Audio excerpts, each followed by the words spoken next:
All right, before we even get into what was said, who said it, or how this turned into one of the wildest moments following a Netflix documentary, I need you to really understand the weight of this situation.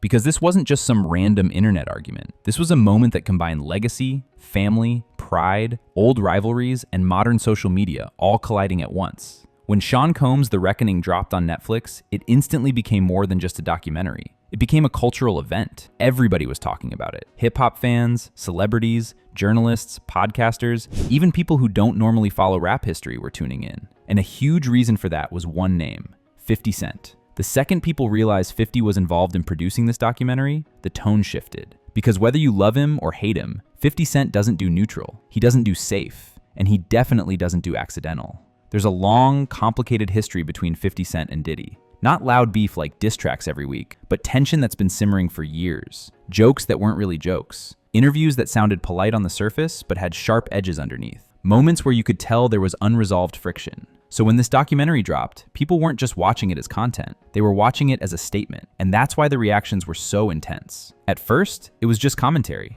People breaking down episodes, arguing about framing, debating what was fair and what wasn't. But then something changed. The conversation moved from critique to emotion. Because this wasn't just about Diddy the public figure anymore, it became about Diddy the father. And that's where his son, King Combs, entered the picture. Now let's slow this down for a second, because this is where context matters. King Combs didn't grow up in the same industry era as 50 Cent. He grew up in a social media world, a world where responses are instant, where emotions spill online, where defending your family publicly is almost expected. So when King saw his father's name dominating headlines again, not for achievements, not for music, but for controversy, it hit a nerve.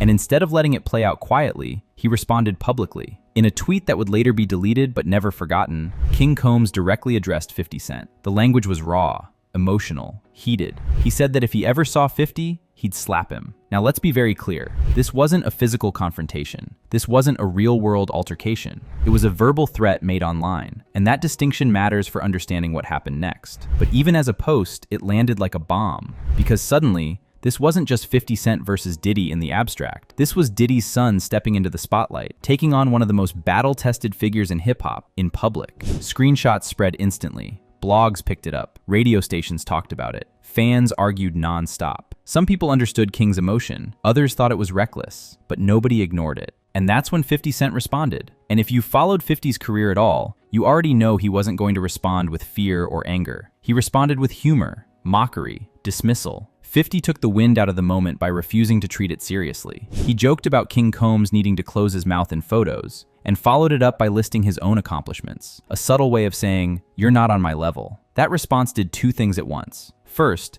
it diffused the threat by refusing to acknowledge it as one. Second, it reinforced the power dynamic. Because in hip-hop culture, not reacting emotionally is often more disrespectful than reacting at all. And that's what made this moment so fascinating. King Combs was reacting from a place of emotion, loyalty, and family pride. 50 Cent was reacting from a place of experience, control, and confidence. Two different generations, two different mindsets, same spotlight. Now let's talk about why this moment felt bigger than just a tweet. Because this confrontation didn't come out of nowhere. It was the result of years of tension between 50 Cent and Diddy that never fully exploded, but never fully disappeared either. 50 has spent years poking at Diddy in interviews and on social media. Sometimes joking, sometimes serious, sometimes subtle, sometimes very direct. He's questioned Diddy's image. He's mocked his persona. He's challenged how the industry has treated him. Diddy, on the other hand, has mostly avoided direct confrontation. Different strategy, different energy. So when 50 attached his name to The Reckoning, it felt like the biggest move yet. Not loud,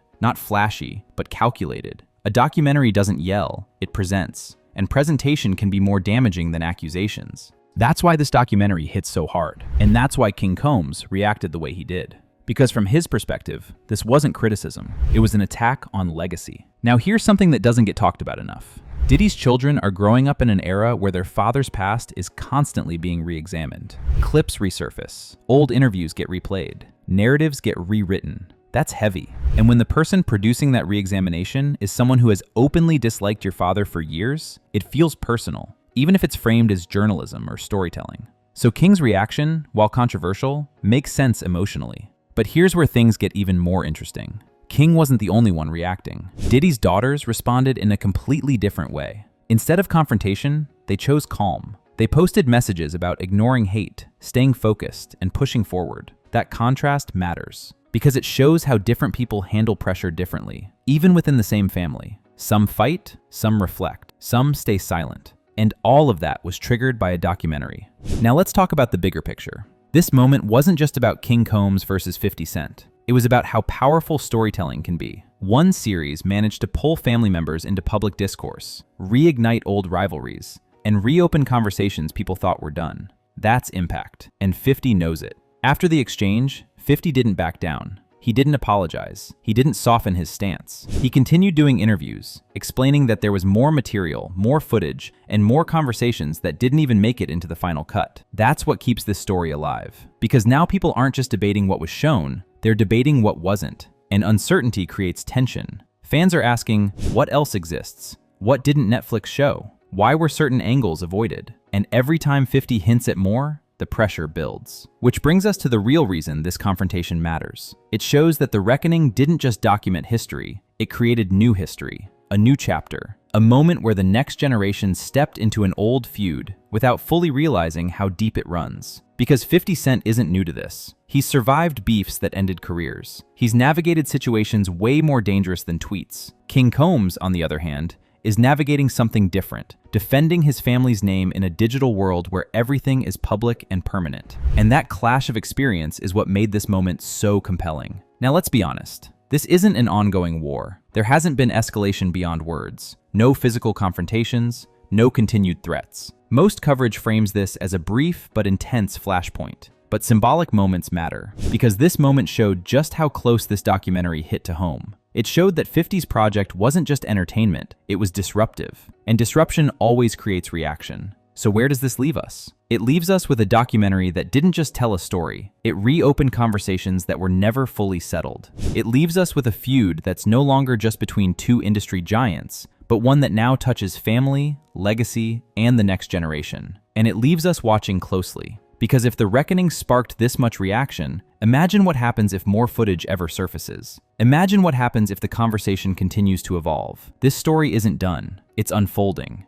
and we're watching it happen in real time. And here's the part a lot of people aren't really talking about yet. Why this moment feels different from every other 50 Cent controversy. Because normally, when 50 trolls someone, it's entertainment. It's jokes, it's Instagram captions, it's memes that disappear after a few days. But this time, the reaction didn't come from an artist, a rival, or a random celebrity. It came from someone protecting blood. That changes the energy completely. King Combs wasn't responding as a rapper, a brand, or a public figure trying to win a narrative. He was responding as a son. And that's why his reaction felt raw, unfiltered, and emotional in a way we don't usually see in these situations. And honestly, that's what made it uncomfortable for a lot of people. Because once family gets involved, the rules shift. This wasn't about charts. It wasn't about streams. It wasn't about clout. It was about legacy. And legacy is one of the most sensitive things in hip-hop, especially when that legacy is still being written. What makes this even more layered is that 50 Cent has always positioned himself as someone who exposes what others won't touch. Whether people agree with him or not, that's been his brand for years. He doesn't see himself as a villain. He sees himself as someone pulling curtains back. So from 50's perspective, this documentary isn't personal, it's historical. But from King Combs' perspective, it is personal. And that disconnect is where the friction lives. Because 50 has already survived public scrutiny, legal battles, beefs, and attempts to tear down his name. He's been through the fire. He knows how narratives work. King, on the other hand, is experiencing that level of scrutiny aimed at his family in real time, in the social media era, where criticism never stops scrolling. That's pressure most people never have to deal with. So now I want to hear from you. Do you think King Combs was justified in confronting 50 publicly? Do you think 50 crossed a line by producing this documentary? Or do you think this is exactly what happens when powerful stories meet powerful emotions? Drop your thoughts in the comments, because whether you side with 50, King, or neither, one thing is clear. This documentary didn't end a conversation, it started one. Anyway, this concludes today's video. Be sure to subscribe to LoafTube for future celebrity videos, and turn on that post notification bell so you don't miss out on any future uploads. Until then, see you in the next one.